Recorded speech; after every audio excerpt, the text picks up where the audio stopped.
Heureusement, et c'est le génie d'Israël, le prophète se tient toujours auprès du roi.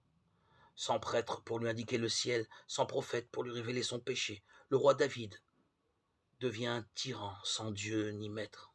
Nathan frappe à la porte du palais. Il est habile. On ne prend pas les rois de face. On ne convertit pas son cœur parce qu'on a peur d'un œil qui nous scrute, mais parce qu'on est touché par un regard qui nous espère. Il lui parle de l'unique brebis d'un miséreux volé par son riche voisin. L'homme qui a fait cela mérite la mort, dit le roi. Cet homme, c'est toi, répond le prophète. Alors David rentre en lui-même. Il ne dit pas « Ce sont mes traumatismes et pulsions, mon inconscient ». Et que faisait-elle à se baigner sous le palais en tenue d'Ève? Je suis roi et donc porté sur la chose. Elle disposait d'arguments plus immédiats que la lecture de l'imitation. Non, non, non, le roi s'humilie devant Dieu. Jamais il n'a été si grand. Ce qui est mal à tes yeux, je l'ai fait, rends-moi la joie d'être sauvé.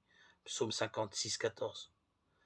D'une si profonde détresse a jailli une si haute splendeur, surgit des ténèbres de la nuit.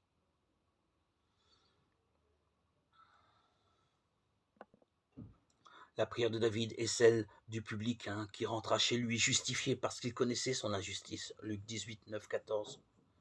Lui seul goûte la vraie joie, celle d'être sauvé par une miséricorde insondable jaillie du côté du crucifié. Salomon va naître de Bethsabée. L'Alliance tiendra sa promesse jusqu'à la naissance du fils de David. L'agneau de Dieu qui enlève les péchés du monde. Ce ne sont pas des excuses dont nous avons besoin. C'est exactement le contraire d'une excuse, c'est le pardon dont nous avons besoin.